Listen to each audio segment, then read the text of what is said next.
और अपन साधारण बात करें, क्योंकि बड़ी बात करेंगे तो पल्ले नहीं पड़ेगी। ईमानदारी बताना, अपन सब बैठे हैं, चाय अच्छी है कि मक्का की राबड़ी अच्छी है? ईमानदारी बताना सब है। मक्का की राबड़ी अच्छी थी। हमारे पूर्वज गरीब थे, धन से कमजोर थे, पर बीमारी का नामो निशान नहीं था। बोलो गलत है? बीमारी जानते ही नहीं थे बीमारी क्या चीज है। थोड़ा बहुत बुखार आया, नाई को, वो होते ना क्या बोलते हैं, नाई, वो जिसको दोच के पी लेते थे, नाई लाते थे, जो नीम पेड़े गुड़बेल उसको तोड़ करके लाते थे, थोड़ी दोची निचोई पी लिया, बुखार गायब हो। एक कभी मात्र साल 10 साल में बुखार आ गया तो बड़ी बात थी, बाकी कोई बीमारी नहीं थी। कि ये बीमारी कब से आई है? पता है आपको बीमारी कब से आई है? ये बीमारी जब से चाय आई है तब से बीमारी भी आई है। भाई बहनों, क्यों सकचाते हो, क्यों डरते हो? हमारे पूर्वजों ने, वेद डॉक्टर का कहना है कि सुबह उठ करके फ्रेश होकर के कुछ ना कुछ खाना चाहिए। तो हमारे पूर्वजों ने पहले ये बात कर दी थी। अपने हंडी उठाई, मक्का की राबड़ी चुड़ाई, उसमें दूध डाला और पी के डकार मार करके हम काम पे चले जाते थे। धीरे धीरे करके वो खत्म हुई। अब हर घर में चाय आ गई, कप में रखी और चाय पी ली, और ये चाय से गैस की बीमारी बनी, और गैस की बीमारी से अटैक आया, और अटैक आने से फिर कई तरह से आदमी संसार छोड़ करके जाने लगा। ईमानदारी बताना, कितने घर में राबड़ी बनती? आज एक हाथ ऊपर कर लो।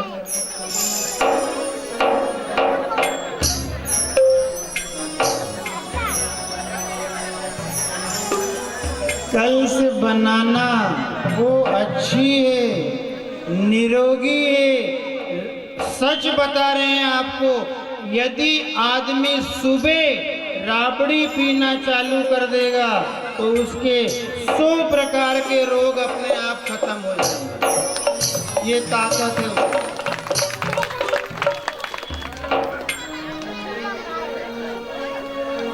अच्छा, एक बात और आपसे करके फिर आगे बढ़ रहे हैं। बहुत आराम से बैठना साहब। धन से धनी होना अच्छा है कि बात का धनी होना अच्छा होता है? बात का धनी होना अच्छा है। आज क्या हो रहा है, लोग धन से धनी तो हो रहे हैं पर बात के कंगाल हो रहे हैं। बोलो गलत है? बात की आदमी के पास कोई कीमत नहीं है साहब। अभी बोला 2 सेकंड के बाद बदल जाएगा, आदमी का कोई ईमान नहीं बचा। पहले के समय में बात रखने के लिए आदमी भले ही कितनी भी मजबूरी हो जाए पर आदमी बात का धनी हुआ करता था। आज के समय में आदमी धन का धनी होने के लिए बात की कदर समाप्त कर दिया आदमी।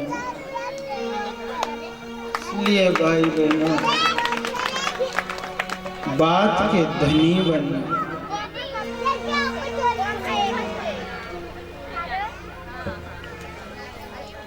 कल चर्चा करी थी अपन ने कि बच्चे को यदि आंगनबाड़ी भेजना है, स्कूल भेजना है, तो ऐसा नहीं कि बच्चा बिस्तर से उठा और ले जा करके वो आंगनबाड़ी वाली जो बहन आई है उसके हाथ में पकड़ा दिया, जा ले करके चले जा। ऐसे करते हो क्या? नहीं, उसको नहला धुला करके सजा करके फिर आंगनबाड़ी भेजते हो। भले घंटा भर लग जाए पर सजा संवार करके भेजते हैं। और एक ऐसे ही आपसे कहा था कि जैसे बच्चे को सजा संवार करके आंगनबाड़ी भेजा जाता है, उसी तरह आप हम सबको भी 9 महीने तक माँ के गर्भ में सजा संवार करके फिर दुनिया में भेजा गया है। ऐसा थोड़ी है कि तुरंत 9 महीने तक सजाया और 9 महीने तक सजा सवार करके फिर 9 महीने के बाद दुनिया में भेजा गया। तो और कल आपसे एक बात कही थी, गेहूं वाली बात याद है क्या? कि जैसे 1 कुंटल गेहूं अपन ने खेत में बोया और वह यदि कोई उजाड़ दे और वो गेहूं खराब कर दे तो अपने को अखरता है। ऐसे ही 9 महीने बना करके माँ के गर्भ में बना करके हमें बाहर भेजा। और यहाँ यदि व्यक्ति बिगड़ जाता है, जैसे खेत अखर जाता है, ऐसे परमात्मा को भी व्यक्ति अखर जाता है। इतनी मेहनत करके बनाया और ये तो बिगड़ गया। जब व्यक्ति शराब पीने लग जाए, शराब पी करके किसी नाली में पड़ा हुआ मिल जाए तो उसको देख करके उस परमात्मा को भी अखरता है कि कंचन जैसी काया 9 महीने में गढ़ करके कंप्लीट करके भेजी और आज देखो नाली में पड़ा हुआ है, उसको देख करके अखरता है। क्या करना है?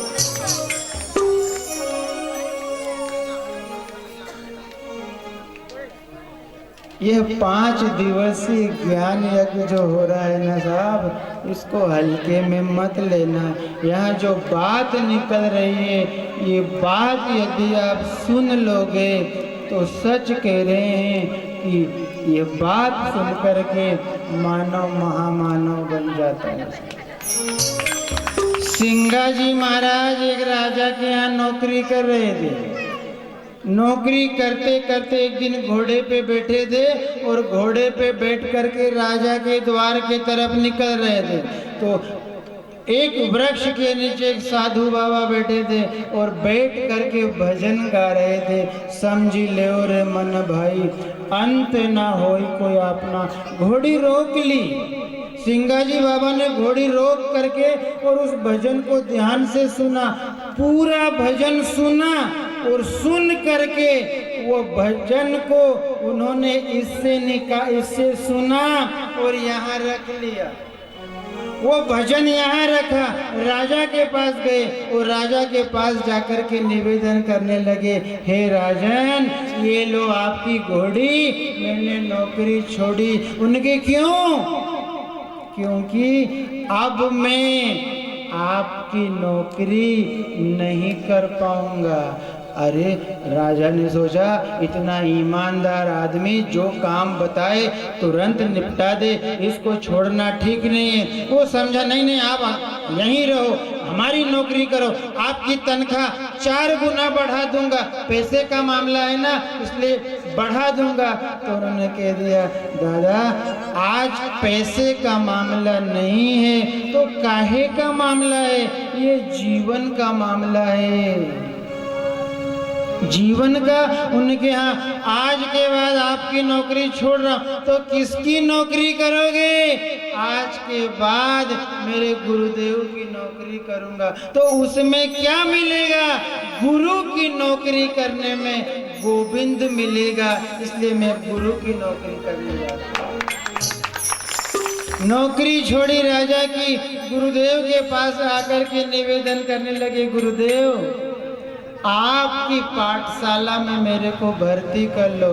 तो गुरु ने कहा, यहाँ कुछ मिलने वाला नहीं है, ठीक से रोटी नहीं मिलेगी, कपड़ा नहीं मिलेगा, रहने को मकान नहीं मिलेगा, यहाँ परिश्रम ही परिश्रम है मेरी नौकरी करने में, यहाँ कुछ मिलेगा नहीं। सिंगाजी महाराज ने कहा, दुनिया की चीज मिले ना मिले मेरे को परवाह नहीं है, पर तुम्हारी गुरुदेव नौकरी करूंगा तो इस नौकरी से गोविंद मिल जाएगा।